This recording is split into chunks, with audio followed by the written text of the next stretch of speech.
¿Qué tal? ¿Cómo están todas? ¿Me escuchan? Algunas no las saludé, las estoy saludando ahora. Y el Señor nos bendiga, la verdad, Geraldine, te agradezco.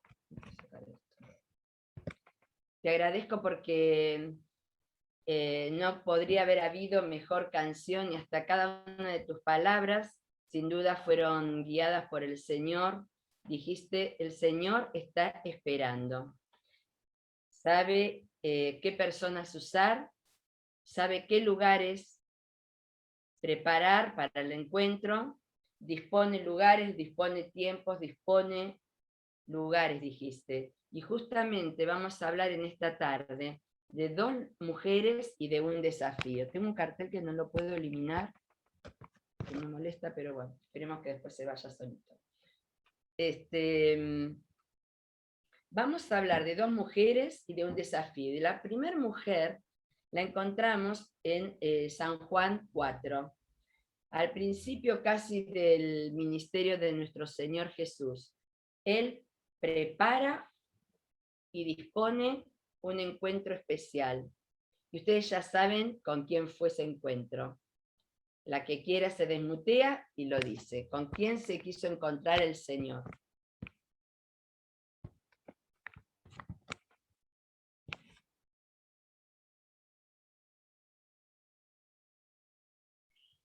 ¿Alguien que lo quiera decir? La mujer samaritana. Muy bien, muy bien. Con la mujer samaritana. El Señor, ¿qué hace? Sale de Judea porque ya había sido rechazado por su pueblo, por los líderes judíos, y entonces se dispone a ir a Galilea. Y lo hace no por el camino más común, no por el camino que más usaban los judíos, pero era el camino más corto. Y él dice que era necesario pasar por Samaria. Él ya había dispuesto ese lugar y estaba preparando un encuentro. Por eso dice era necesario pasar por ahí. Y me gusta como Juan, que es el único que relata este encuentro de los cuatro evangelistas, el único que lo relata es Juan. Y me gusta cómo lo presenta. Lo presenta al Señor Jesús en la primer parte de la historia desde toda su humanidad. De hecho, pone como nombre Jesús. Desde el versículo, vamos a leer a partir del versículo 4. Juan 4:4. Le era necesario pasar por Samaria. Vino pues a una ciudad llamada Sicar, junto a la heredad de Jacob. Versículo 6. Y estaba allí el pozo de Jacob. Y fíjense, dice, entonces Jesús. Jesús es el nombre de la encarnación de nuestro Señor, ¿verdad?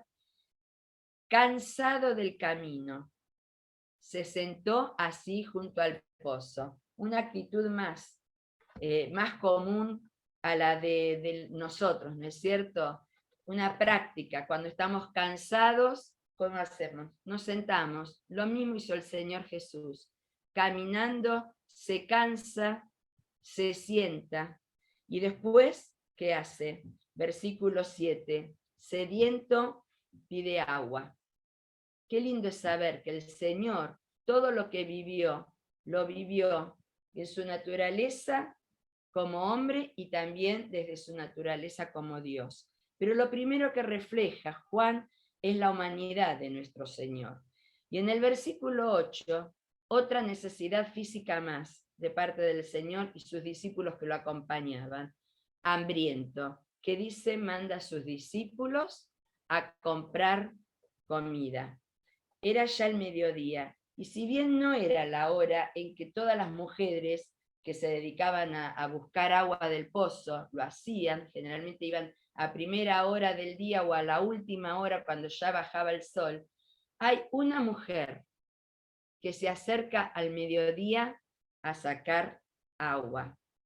¿Por qué lo hace esta mujer esa hora? Como todos los días, por vergüenza, por la vida que llevaba, por la mala reputación que tenía. Elige el horario de mayor calor para sacar agua del pozo, pero ese no iba a ser un día como todos. Dios había dispuesto un encuentro. Y también la canción que pasaste, Geraldine, hablaba de dejar atrás la vergüenza.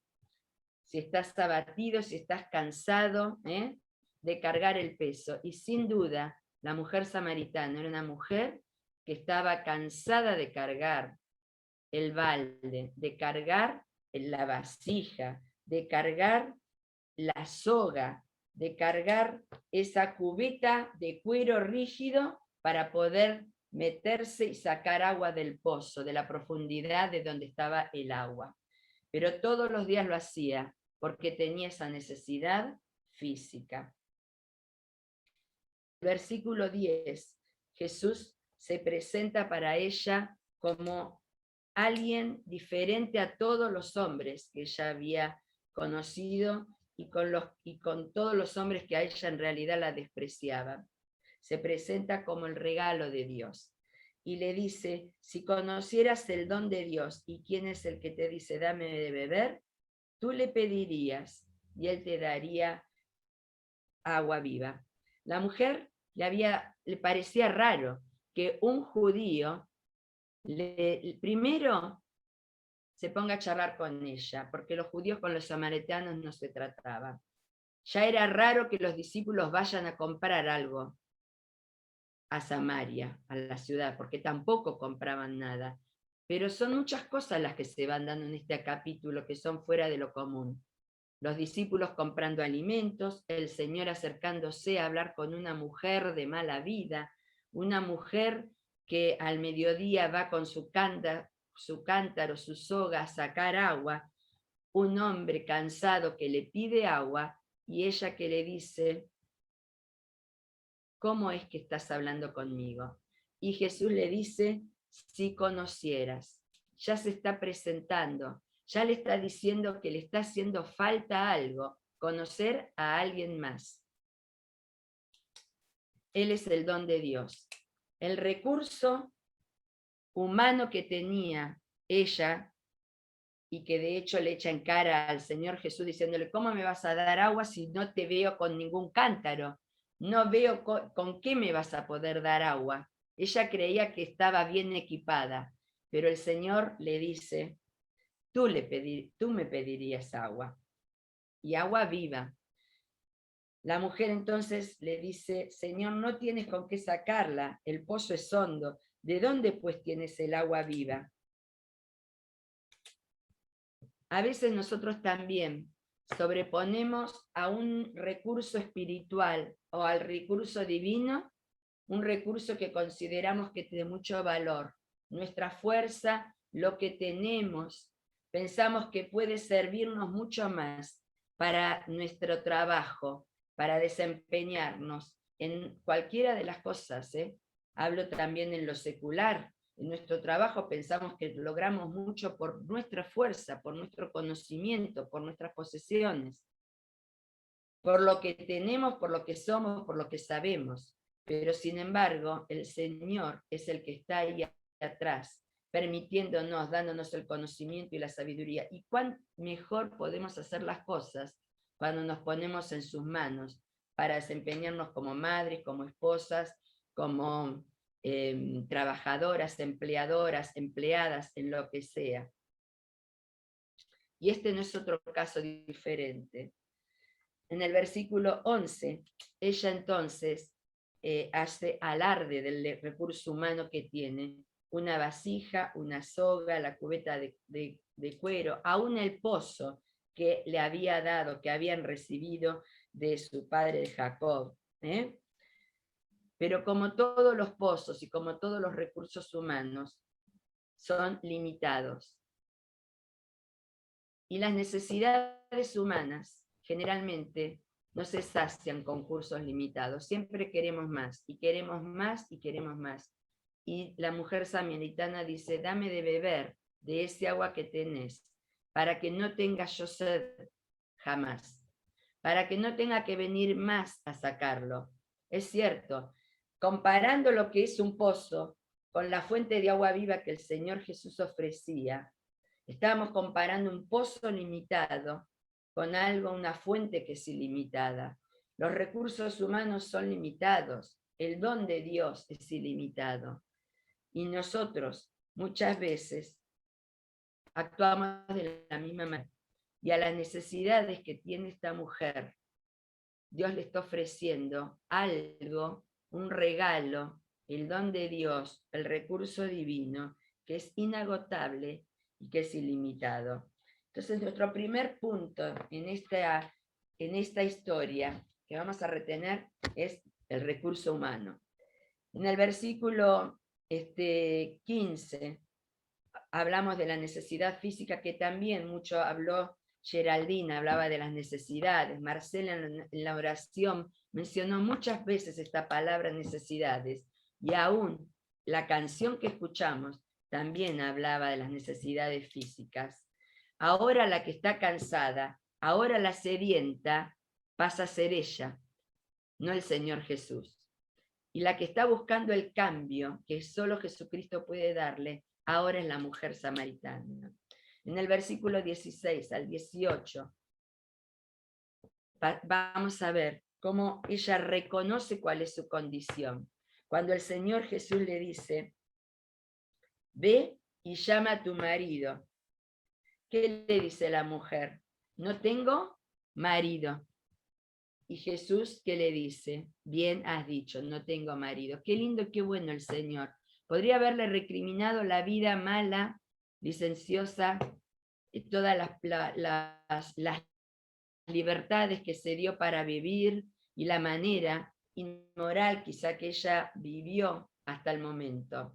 Pero el Señor destaca lo que había hecho bien, su decir, su manera de presentar, su reconocimiento a su condición. Y le dice, bien has dicho, no tengo marido. ¿Por qué? Porque 5 maridos tenidos y el que ahora tienes no es tu marido. No solamente esta mujer tenía necesidades físicas, sino que también reconoce que tiene necesidades afectivas. ¿Cuántas crisis habría atravesado? Quizá habría sido abusada, violada, abandonada, viuda. No sabemos por qué tantos hombres en su vida, pero sí sabemos que la vida que venía llevando hasta acá la había dejado bastante lastimada. Muchas crisis emocionales habrá atravesado, como quizás tantas mujeres que se acercan y con las que hablamos. Hoy es muy común encontrarnos y empezar a hablar y saber de chicas y mujeres que han vivido vidas con acosos, con abusos, con abandonos, con desamparos. Quizás nos encontramos con viudas, con mujeres que han vivido siendo la segunda. Esta mujer era así, tenía todas estas crisis emocionales y de hecho no tenía a quien traer, porque tampoco el que tiene ahora era su marido. En el versículo 19,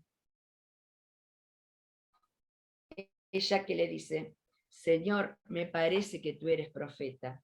Y ahora la conversación gira, y de hablar ya pasaron por el recurso humano, pasaron ahora por el reconocimiento de cuál era su condición y sus carencias y sus debilidades y necesidades, a empezar a hablar de la religión tradicional o el tradicionalismo que ella estaba practicando, las cosas y las costumbres que practicaba. Pero vamos a ver que era una religiosidad que solamente era para callar su conciencia. También tenía necesidades espirituales. Ella estaba practicando una religión vacía. ¿Vacía de qué? De conocimiento. Tenía conceptos que no eran reales de la religión, conceptos que no eran reales de Dios. Una religiosidad que no era la que Jesús estaba buscando o que conformaba a Dios. Vamos a refrescar el diálogo para aquellas que quizás no tengan tan fresca la historia. Le dice, nuestros padres adoraron en este monte, y vosotros, los judíos, decís que en Jerusalén es el lugar donde se debe adorar. Jesús le dijo, mujer, créeme que la hora viene cuando ni en este monte ni en Jerusalén adoraréis al Padre. Vosotros, por los samaritanos, adorarán vosotros adoráis lo que no sabéis. Nosotros, los judíos, adoramos lo que sabemos, porque la salvación viene de los judíos. Mas la hora viene, y ahora es cuando los verdaderos adoradores adorarán al Padre en espíritu y en verdad, porque también el Padre tales adoradores busca que le adoren. Dios es espíritu. Los que le adoran en espíritu y en verdad es necesario que le adoren. La religiosidad que creamos no es la espiritualidad que Jesús o que Dios está buscando. El Señor la está confrontando con la religiosidad que ella practicaba, con la religión que tenía, con lo que verdaderamente Dios busca en cada una de las personas. Y siempre decimos que la religión, que lo que Dios busca, no es una religión. Dios no mandó a su Hijo para generar religiones, sino para generar la relación con el hombre, para reconciliarse con el hombre, para volver a tener esa unidad, esa comunión con el hombre que estaba perdido. Para eso Dios mandó a su Hijo al mundo. Y Dios está buscando eso. Dios siempre busca al hombre. Y Dios está buscando la verdadera comunión, la relación genuina. Recursos humanos, una relación, una condición, el reconocimiento de cuál es nuestra condición. Ahora es la necesidad espiritual, una religión verdadera, una relación verdadera, más que una religión. Y ahora en el versículo 25 y 26, la revelación que recibe ella, que la leímos recién, o la vamos a leer ahora. El Señor es el que le dice, yo soy el que habla contigo. ¿Cuándo? Cuando ella le dice en el 25, sé que ha de venir el Mesías, llamado el Cristo. Cuando Él venga nos va a declarar todas las cosas. ¿Y cuál es la revelación que le hace el Señor Jesús? Yo soy el que habla contigo, el Cristo, el Mesías que ellos estaban esperando, judíos y samaritanos. Qué linda revelación que tuvo en este encuentro. Saben, la mujer samaritana fue la primera mujer en Samaria que recibe el Evangelio. Y esta revelación, vamos a ver en el versículo 28, 29 y 30, redimensiona su vida, le cambia completamente este encuentro con el Señor Jesús. Yo le dije, le iba a cambiar completamente el día, que venía siendo rutinario, que era siempre igual, una rutina de la que ella ya estaba cansada y agobiada. El Señor la cambia a la sala de la revelación y dice, yo soy el Cristo, el Mesías que estás esperando. Redimensiona su vida, le da un nuevo proyecto, un nuevo objetivo, un nuevo horizonte. De ser una mujer rechazada, pasa a ser testigo de Cristo, dando un testimonio eficaz. Pasa a ser la primer mujer evangelizadora en Samaria. Deja la vergüenza que tenía. ¿Y qué hace? Leemos entonces versículo 28. Entonces la mujer dejó su cántaro y fue a la ciudad y dijo a los hombres, venid y ved a un hombre que me ha dicho todo cuanto he hecho. ¿No será este el Cristo? Ahora la mujer se presenta ante esos hombres que nunca hubieran entablado un diálogo con ella, a los hombres que la rechazaban, a los hombres que conocían su historia. No tiene ninguna vergüenza. Y es tanto su entusiasmo que lo que era tan importante, su recurso humano, el cántaro, lo olvida y lo deja ahí y sale corriendo porque tiene un tesoro, tiene una noticia, tiene una primicia. Y con esto no se puede quedar ella sola. Le dio tanto valor a esta revelación que sale corriendo a contarle a todos los hombres de la ciudad. Qué lindo si nosotros también podemos, después de tener el encuentro con Cristo, un encuentro en el cual tengamos y recibimos una revelación, un tesoro tan grande, tenemos esta actitud de dejar todas las cosas que consideramos de valor, pero que son perecederas, que nos sirven solo para acá, para levantarnos y darle la trascendencia que tiene, y comentarla, y darlo, y hacerlo correr a otros, para que la bendición que yo recibo pueda ser de bendición a otras personas. En este momento llegan los discípulos y no entienden qué es este diálogo, cómo el Señor Jesús estaba hablando con esta samaritana. Y llegan con la comida. Ellos fueron a buscar comida y encontraron la comida y la traen y se la ofrecen al Señor. ¿Y qué les dice el Señor Jesús? Yo tengo una comida que comer, versículo 32, que vosotros no sabéis. Los discípulos decían unos a otros, ¿alguien le habrá traído de comer? Lo dejamos cansado, lo dejamos sentado a Jesús, lo dejamos sediento, lo dejamos con hambre. ¿Alguien le habrá dado agua? ¿Le habrán dado de comer? ¿Por qué ahora no come? ¿Qué les dice el Señor? Mi comida es hacer la voluntad del Padre. ¿Para qué lo había mandado Dios a la tierra del Hijo? Para venir a buscar lo que se había perdido, para venir a buscar las almas, para venir a ganarte a vos y a mí y darnos la salvación y la vida eterna. Y así como los discípulos fueron a buscar comida y la encontraron y la compraron para traerla, de la misma manera el Señor Jesús sabía que era necesario ir a Samaria para encontrar a los que habían venido a buscar, a los perdidos, a los pecadores. Y el Señor sabía y conocía la actitud que iba a encontrar en Samaria. Y ahí en el medio le da una enseñanza a los discípulos y les dice, alzad la mirada y miren, los campos ya están preparados para la siega. Imagínate, les está diciendo, levanten los ojos y miren a todos esos hombres que están viniendo. La mujer había ido a buscar hombres. Esos hombres ya están viniendo, acudiendo al Señor. Querían conocer al Mesías. Esa es la actitud que nosotros tenemos cuando levantamos la mirada y vemos a nuestros vecinos, a parientes y familiares. Nos damos cuenta que los campos ya están preparados, que la gente está necesitada, que la gente quiere escuchar el Evangelio. El Señor conocía los corazones y la reacción de las personas. Fíjense en el capítulo 2, versículos del 23 al 25.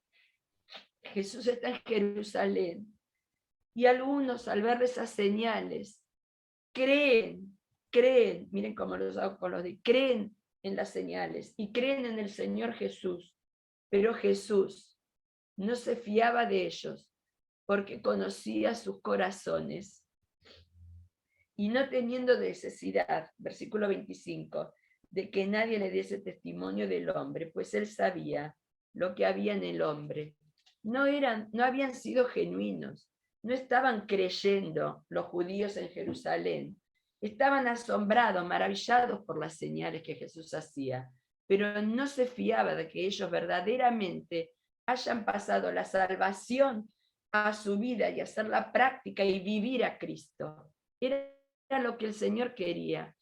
Pero al ver a los hombres samaritanos que venían de la ciudad a encontrarse con él, después de lo que el Señor, de lo que la samaritana les había contado, les dice a los discípulos, dispónganse ya, dejen las cosas de aquí, dejen de pensar en comer, en descansar. Ahora es el tiempo de alzar la mirada, de salir y de predicar y de hacer la voluntad de mi Padre, de preocuparme de los negocios de mi Padre. ¿Para qué lo había mandado Dios?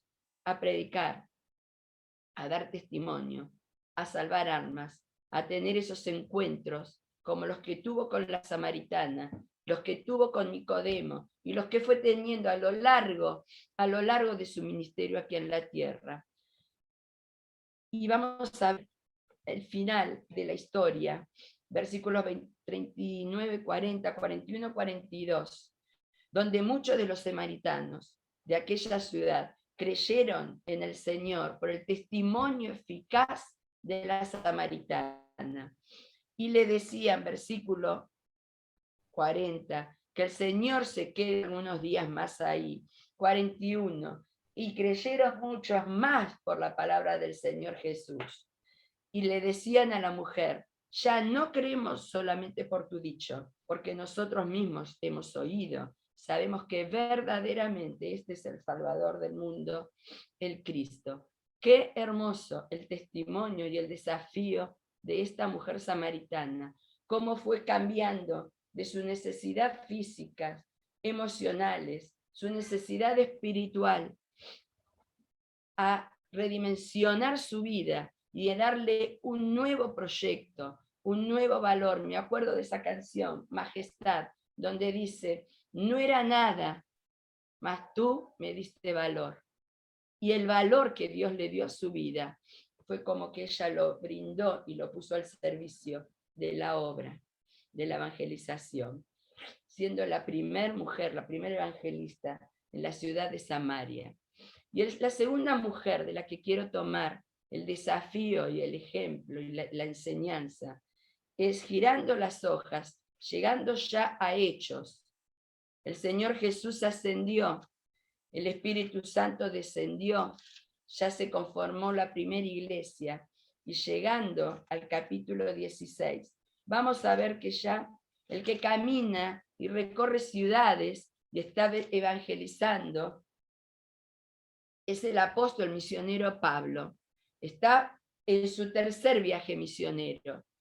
Y vemos que el Espíritu Santo, que ya moraba en cada uno de los creyentes, no le permite ir de capítulo 16. No le permite ir, versículo 7. Llega a Misia y querían ir a Bitinia, que era para el lado este de Asia, pero el Espíritu no se lo permite. Y tienen una visión de noche, la visión del hombre macedonio, de un varón macedonio, que estaba en pie, versículo 9 del capítulo 16 de Hechos, y que le dice a Pablo, pasa a Macedonia y ayúdanos. Macedonia estaba en Europa. Y es así como Pablo, en vez de seguir testificando y hablando del Mesías y de todo lo que había pasado en Judea, pasa a Europa, cruza el mar Mediterráneo, llevado por esta visión del varón macedonio, guiado por el Espíritu Santo, encuentros, lugares y personas, como nos decía Geraldine, que Dios prepara con un solo efecto en este tiempo, era la extensión y la propagación del Evangelio a todas las ciudades, para que el Evangelio corra. Y así llega Pablo con Silas, también con Lucas, que es el que relata, el que escribe Hechos, y con Timoteo a Europa. Y entra entonces a Macedonia, por la primera ciudad que es Filipos. De ahí después se acuerdan la carta a los filipenses.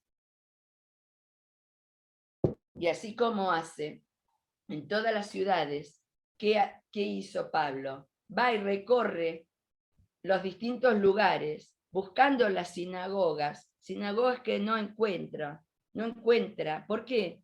No había todavía sinagogas en Europa, en esta ciudad particularmente. Pasa por Roma, recorre, hay muchos templos paganos, pero ninguna sinagoga, porque uno de los requisitos para que pueda levantarse una sinagoga es que hubiera 10 judíos líderes de familias, cabezas de familias. Evidentemente, no habiendo esos 10 varones judíos, es que no encuentra sinagogas. Pero sí, en los mercados, en la ciudad se entera que a la salida de la puerta de la ciudad junto al río, en el día de reposo, hay mujeres que se juntan para la oración y para adorar a Dios.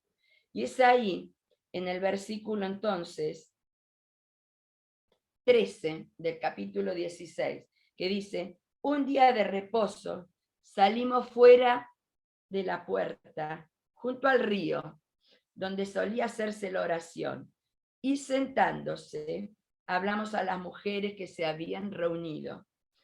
Entonces una mujer llamada Lidia, vendedora de púrpura, de la ciudad de Tiatira, que adoraba a Dios, estaba oyendo. Y el Señor abrió el corazón de ella para que estuviese atento a lo que Pablo decía. En este grupo de mujeres está esta mujer Lidia, de la que hoy vamos a aprender y repasar algo.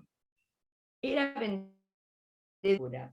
Así como la mujer samaritana, ella también tenía su recurso humano, su negocio, completamente diferente a lo de la mujer samaritana, que era una mujer que andaba por la ciudad en horarios donde otras mujeres no transitarían. Ella lo hacía al rayo solar, pero acá Lidia no. Lidia está en un grupo de mujeres.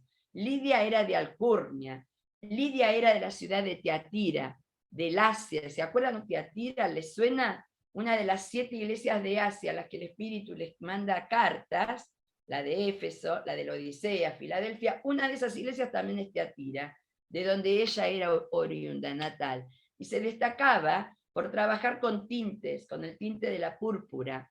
Entonces Lidia era una empresaria, se va a Europa, se va a Roma. ¿Por qué? A vender, a levantar este negocio, ser representante de la venta de esta tintura tan requerida y muy costosa, dejaba muy buenas ganancias. ¿Por qué?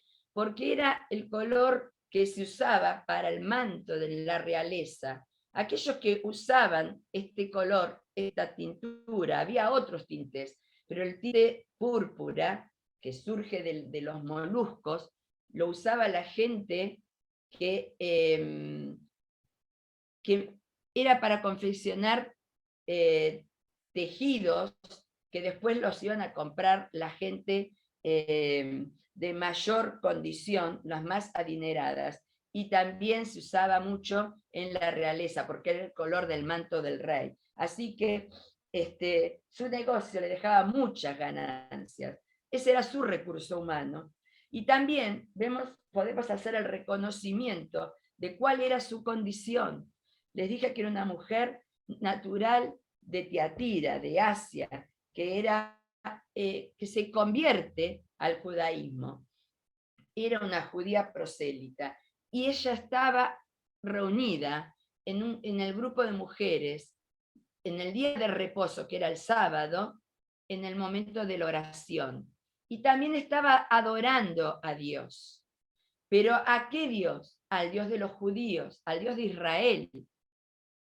Tenía una religión también, pero como la samaritana. ¿Se acuerdan? La samaritana tenía su religiosidad llena de tradiciones. Ahora, la religiosidad que estaba practicando estas mujeres, este grupo de mujeres, era una religión sin Cristo.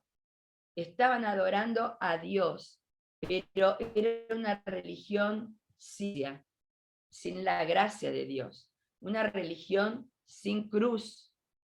Por eso el Espíritu le abrió, la hizo estar atenta a Lidia, porque Pablo llega para predicar el mensaje de salvación, para hablarles de todo lo que había pasado en Judea, para hablarles de la muerte de Cristo, para hablarles de la gracia, para hablarles de la salvación, para explicarles de qué manera podían obtener la vida eterna. Y dice entonces, el Señor abrió el corazón de ella para que estuviese atenta a lo que Pablo decía. Y cuando fue bautizada, por lo tanto, deja implícito. Ustedes se acuerdan que la costumbre de los discípulos en aquel entonces era, se convertían y eran bautizados. No cabe duda que en este momento, después de este mensaje de Pablo a las mujeres, la que se convierte es Lidia, y que por ser una mujer adinerada, por ser una mujer de alcurnia, de tener empresa, ella estaba acompañada de sirvientes, no hay ninguna duda, y de su familia. Porque en este versículo, fíjense lo que dice, cuando fue bautizada y su familia, como que su familia también fue bautizada, nos rogó diciendo, si habéis juzgado que yo sea fiel al Señor, entrad a mi casa y posad. ¿Se dan cuenta por qué les digo que tenía una buena posición? Porque tenía una casa grande que le permitía también albergar a los que viajaban, hospedar a todo este grupo de misioneros que estaban llevando la palabra a Europa. Entrad en mi casa y posad. Y nos obligó a quedarnos. ¿Quién escribe? Lucas. Qué lindo el ministerio. Enseguida que Lidia comprendió y se abrió su corazón, se le abrió el entendimiento, aceptó tener entonces ya no la practicar, no una religión sin Cristo, sino ahora la religión sin Cristo, la cambió para tener una relación pura y directa con Dios y adorar en espíritu y en verdad. Fue bautizada, por ende ya podemos empezar a pensar en que se agregó y que se formó la iglesia. ¿Qué iglesia? A raíz de esta reunión en la cual se convierte Lidia y toda su familia se bautizan, la iglesia de Filipos, a la que después Pablo le va a escribir la carta a los filipenses que tanto leemos, que tanto nos gusta y de la que hace poco también hemos hablado, Marcela nos habló en uno de los martes.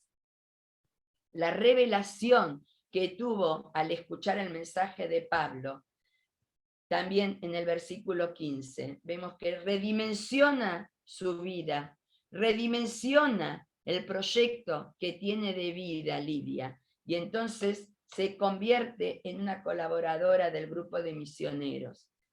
La familia de Lidia fue un núcleo, fue un puntal en Europa y en la iglesia de Filipos. No pasó mucho tiempo para darse cuenta, para que Lidia se dé cuenta que seguir al Señor y que vivir como Pablo vivía, que decía, para mí el vivir es Cristo y el morir es ganancia, era una práctica y un sentimiento real, era una experiencia en la vida de Pablo, porque después de esto, después de esta conversión, enseguidita nomás, Pablo y Silas son encarcelados. ¿Se acuerdan? Estos hombres alborotan la ciudad y son apresados y sufren la persecución a causa del Evangelio. No le importó a Lidia arriesgar su seguridad, no le importó arriesgar su negocio, porque corría riesgos, las grandes pérdidas. De la misma manera que persiguieron a Pablo, a Silas, ellos iban a perseguirla a ella y a todos los cristianos, ¿verdad? A pesar de ello, no dudó en asociarse y en colaborar y en hospedar a los hermanos en Cristo. Y vamos a ver que no solamente los hospeda aquí, sino que después, al salir Pablo y Silas de la cárcel, al primer lugar a dónde van, es precisamente versículo 40. Saliendo de la cárcel, entraron en casa ¿de quién? De y habiendo visto a los hermanos, ¿dónde? En la casa de Lidia, los consolaron y se fueron. Por unos días, unos años más se van a quedar después trabajando allí también Lucas y Timoteo. Pero me deja esta enseñanza también la vida de Lidia, dejando sus recursos humanos, dejando su condición, reconociendo su condición de pecadora, que todavía no había aceptado al Salvador. Una religión, vemos en estas dos mujeres cosas y actitudes similares. El origen, el inicio, la manera en la que llegan al Señor, absolutamente diferentes, pero el encuentro con Cristo, el encuentro con Jesucristo, el encuentro con la salvación, con la gracia, redimensionó su vida, le ha dado un valor, un propósito, que es el desafío que les quiero dejar, que fue para mí al estudiarlo y que les quiero compartir en esta tarde. a ambas la revelación del Evangelio produjo un entendimiento tal que redimensionaron su vida y encontraron el sentido a la adoración. Le encontraron el verdadero sentido a la oración. Encontraron el verdadero sentido y dimensión del servicio, del evangelismo, de lo que es vivir para Cristo. Nosotros también, teniendo todo el Espíritu Santo en nosotros que nos guía, teniendo la luz de la palabra de Dios, podemos pasar y vivir la misma experiencia y decirle al Señor a partir de hoy y cada día que redimensione nuestra vida para que no seamos cristianas chatas, viviendo la espiritualidad que no busca a Dios, sino teniendo esa relación diaria como hijas del Señor, pero como canal de bendición, como lo fue Lidia, como fue la mujer samaritana, la primera evangelista en Samaria, la primera evangelista en Europa, la primera familia que después de la cual se pudo conformar la iglesia de Filipos. Que el Señor nos ayude y podamos decir, como Pablo, justamente en la carta a Filipenses, en el capítulo 3, versículo 13 y 14, olvidando lo que queda atrás. Yo no sé si llegaste a los pies del Señor, sufrida y con la cantidad de necesidades que tenía y el cansancio que tenía la mujer samaritana, o si llegás con los recursos y en la posición y en el reconocimiento social que tenía Lidia. Vos sabés de qué manera estás y llegaste a los pies de la cruz. Pero que olvidando lo que tenés en el pasado, dejando atrás el pasado, prosigas a la meta, para adelante, a la meta que el Señor te ponga para trabajar al supremo llamamiento, como decía Pablo, y del que también podemos tomar enseñanza. Que el Señor las bendiga. Para mí fue muy lindo estudiar y verlas desde esta óptica. Vidas redimensionadas, revalorizadas, al cruzarse y al haber tenido este encuentro con el Señor. No era nada, mas tú me diste valor. Que Dios las bendiga. Un beso grande para todas ustedes.